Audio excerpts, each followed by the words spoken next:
আরও খারাপ হচ্ছে বন্যা পরিস্থিতি। তলিয়ে গেছে দেশের ৮টি জেলা।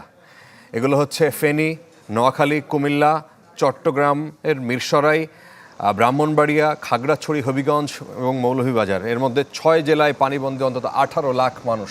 বিপদসীমার উপর দিয়ে বইছে ৭টি নদীর পানি। ফেনীতে নতুন করে প্লাবিত হয়ে গেছে বেশ কিছু গ্রাম। বাড়িঘর ছেড়ে নিরাপদ আশ্রয়ে যাচ্ছেন হাজার হাজার মানুষ। কারো কারো ৩-৪ দিন ধরে স্বজনদের সাথে যোগাযোগ বিচ্ছিন্ন হয়ে রয়েছে। পানিতে ডুবে গেছে চট্টগ্রামের মিরসরাই উপজেলার প্রায় সবকটি গ্রাম। বৃষ্টি আর পাহাড়ি ঢলে ডুবে গেছে ব্রাহ্মণবাড়িয়ার আখাউড়ার ৩৪টির বেশি গ্রাম। হবিগঞ্জে খোয়াই নদীর পানি বেড়ে ভাঙন দেখা দিয়েছে জালালাবাদ এলাকায় বাঁধে। মৌলভীবাজারের মনু ও ধোলাই নদীর পানি বেড়ে প্লাবিত হচ্ছে নতুন নতুন এলাকা। উদ্ধার কাজে অংশ নিয়েছে সেনা ও নৌবাহিনী। এমন পরিস্থিতিতে বাতিল করা হয়েছে পানি উন্নয়ন বোর্ডের সব কর্মকর্তা কর্মচারীর ছুটি।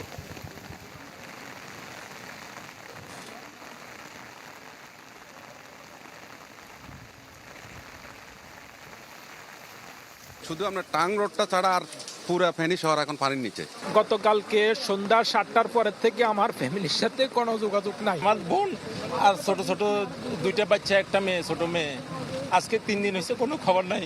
মোবাইল বন্ধ, ইন্টারনেট নাই, কিছু নেই। এখানে তো বিদ্যুৎ সংযোগ নাই। এই মুহূর্তে আমাদের খুব বেশি প্রয়োজন আমাদের যেসব প্রত্যন্ত অঞ্চলে মানুষরা আটকে আছে তাদেরকে উদ্ধার করা। ফেনী থেকে আমাদের সহকর্মী আশিকিন প্রিন্স তিনি যুক্ত হচ্ছেন। প্রিন্স নেটওয়ার্কের সমস্যার কারণে দর্শক অনেকের সাথেই আমাদের কথা বলা যাচ্ছে না যারা ওই এলাকায় কাজ করছেন এই মুহূর্তে। প্রিন্স, অনেক জায়গা থেকে ফেনীর অনেকগুলো উপজেলা থেকে তারা টোটালি নেটওয়ার্ক থেকে বিচ্ছিন্ন।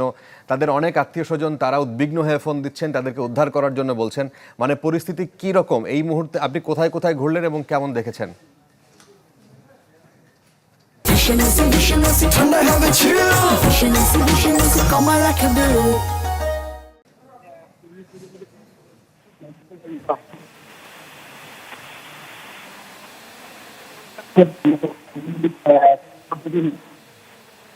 হয়নি, কারণ সব এলাকায় পানি যদি আমি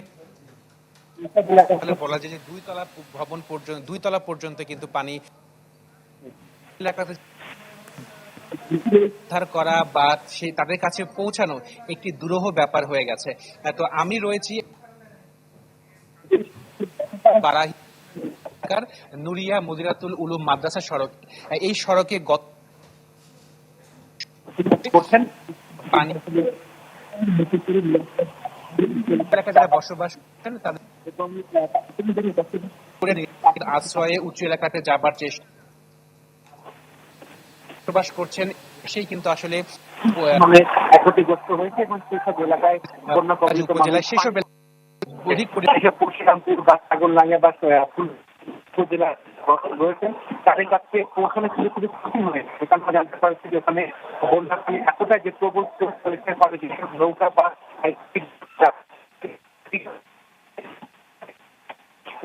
উদ্ধার করা। প্রিন্সের কথা ভালোভাবে বোঝা যাচ্ছে না।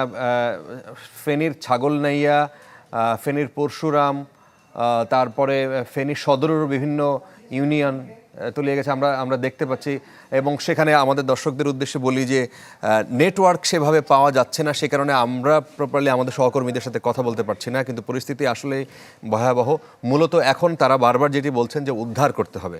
যারা বিভিন্ন জায়গায় পানিবন্দী হয়ে আছেন, সেনাবাহিনীর সদস্যরা, নৌবাহিনীর সদস্যরা তারা উদ্ধার কাজ চালাচ্ছেন। পাশাপাশি বিভিন্ন রকমের ব্যক্তি উদ্যোগে অনেকেই স্পিড বোট দরকার, সেই ধরনের এখন সবাই আর্তনাদ জানাচ্ছেন। স্পিড বোট হলে এই মানুষগুলোকে উদ্ধার করে একটি জায়গায়, নিরাপদ জায়গায় পৌঁছানো সম্ভব। 250টিরও বেশি ডিজাইন অপশন নিয়ে ওয়ালটন স্মার্ট ফ্রিজ, বোঝে আপনার প্রয়োজন। নোয়াখালীর পরিস্থিতি আপনাদেরকে জানাতে চাই। সুমন ভৌমিক আমাদের সাথে যুক্ত হচ্ছেন। সুমন, পরিস্থিতি নোয়াখালীর চাইতেও বেশি খারাপ সম্ভবত, আমরা যেটা বলছিলাম ফেনীর। নোয়াখালীর কোন কোন জায়গায় কি রকম পরিস্থিতির কথা আপনারা জানতে পেরেছেন? আসলে নোয়াখালীর প্রত্যেকটি উপজেলাতে কিন্তু জলাবদ্ধতা ব্যাপকভাবে বেড়ে গেছে।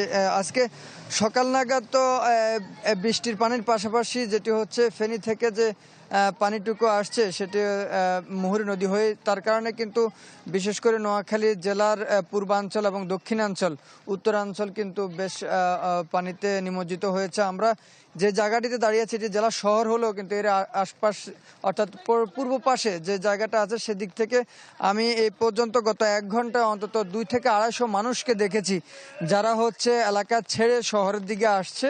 তারা এখানে আত্মীয় স্বজন যারা রয়েছে তাদের বাড়িতে উঠার জন্য আসছে। আমরা অনেকের সঙ্গে কথা বলেছি, তারা বলছে যে ঘরের মধ্যে কোমরের বেশি পরিমাণে পানি উঠে যাওয়ার কারণে রান্নাবান্না গতকাল পর্যন্ত করতে পারলো, আজকে সকাল থেকে অনেকে রান্নাবান্না পর্যন্ত করতে পারেনি। ফলে হচ্ছে এলাকা ছেড়ে তারা শহরের দিকে আসছেন, কিন্তু শহরে এসেও তারা অবাক যে এখানে এই পরিমাণ পানি। তারা আসলে সবাই চিন্তিত। অনেকেই কিন্তু শহরের যে দোতলা বা তিনতলা বহুতল যে ভবনগুলো রয়েছে সেখানে আশ্রয় নেওয়ার জন্য মূলত এসেছেন এখানে। আর প্রশাসনিকভাবে আসলে কোথাও কিন্তু ওইভাবে মানুষকে সহযোগিতা করার যে বিষয়টা সেটা কিন্তু এখনো পর্যন্ত আমাদের চোখেও পড়েনি।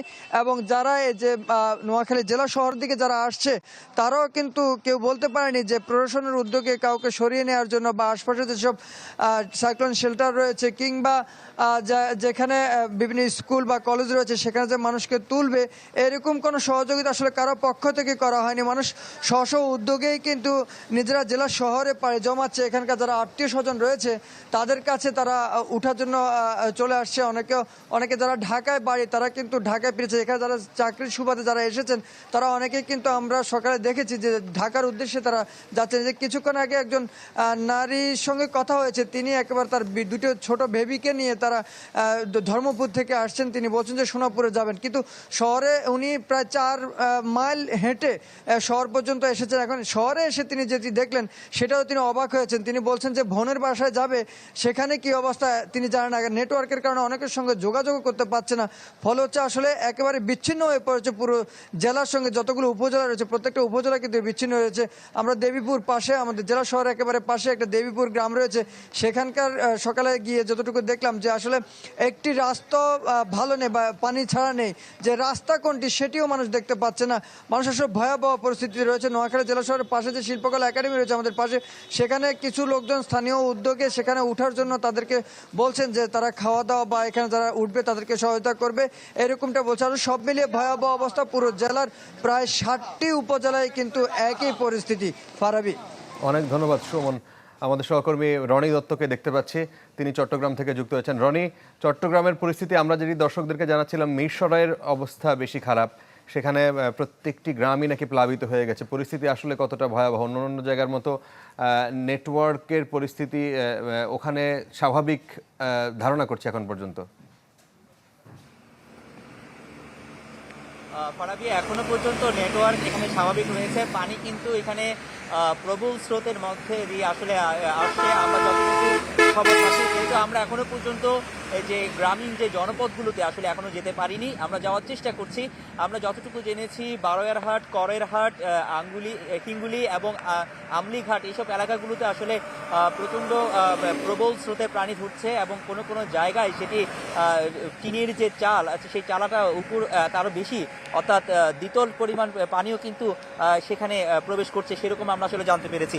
এবং শুধু এই মিরসরাই না, আমরা চট্টগ্রামের সীতাকুণ্ড, ফটিকচুরি, হাটাজারি, সাতকানিয়া এইসব এলাকায় কিন্তু বন্যার পরিস্থিতি খুবই অবনতি হয়েছে। সেখানেই কিন্তু হাজার হাজার মানুষ সেখানে পানিবন্দী হয়েছেন। এবং এইসব এলাকাগুলোতে মানুষজনকে নিয়ে আসার জন্য স্বেচ্ছাসেবীরা সকাল থেকেই চেষ্টা করছেন। যেসব এলাকাগুলোতে আসলে দুর্গম সেই সব এলাকাগুলোতে তারা আসলে বোটের মাধ্যমে বা নৌকার মাধ্যমে তারা যাওয়ার চেষ্টা করছেন এবং অনেককে উদ্ধার করে নিয়ে আসছেন, কিন্তু অনেকেই পানিবন্দী রয়ে গেছেন। এবং যেহেতু কিছু কিছু এলাকায় নেটওয়ার্কের সমস্যা রয়েছে, যোগাযোগ বিচ্ছিন্ন রয়েছে এবং এই কারণে কিন্তু মানুষের সাথে যোগাযোগ করা যাচ্ছে না। তাদের অবস্থা কি? তবে বেশিরভাগ ক্ষেত্রে আমরা যেটা জানতে পেরেছি, বিশুদ্ধ পানি এবং খাবার পানি, বিশুদ্ধ খাবার পানি এবং খাবারের কিন্তু প্রবল সংকট রয়েছে। মানুষজনের সেই সবগুলো এখানকার স্বেচ্ছাসেবী যারা রয়েছেন তারা চেষ্টা করছেন যাতে এই খাবার পানি এবং বিশুদ্ধ পানি এবং খাবার যাতে সরবরাহ করা যায়। এবং আরেকটি বিষয় জানিয়ে রাখি, এই যে পুরো এলাকাতে পানিবন্দী হয়ে গেছে, সেখানে কিন্তু রোপা আমন, ফসলি ক্ষেত, একই সাথে যে মৎস্য ক্ষেত এইসবগুলো প্লাবিত হয়েছে, কোটি কোটি টাকার আসলে সেখানে ক্ষতিগ্রস্ত হয়েছে। বিভিন্ন জায়গায় সেই সড়কও কিন্তু ভেঙে গেছে বলে আমরা জানতে পেরেছি। তো এই ছিল এখানকার সবশেষ অবস্থা। ফারাবি, অনেক ধন্যবাদ রনি দত্ত আমাদের সাথে, তিনি জানাচ্ছিলেন চট্টগ্রামের পরিস্থিতি। বিশ্বমানের প্রযুক্তির সকল সুবিধা নিয়ে ভালো থাকুন আপনিও। কঙ্কার। খোয়াই নদীর পানিও বৃদ্ধি পেয়েছে। মৌলভীবাজারের বিভিন্ন বিস্তীর্ণ এলাকা, তারপরে হবিগঞ্জেও বন্যা পরিস্থিতি খারাপ হচ্ছে বলে আমাদের সহকর্মীরা জানাচ্ছেন।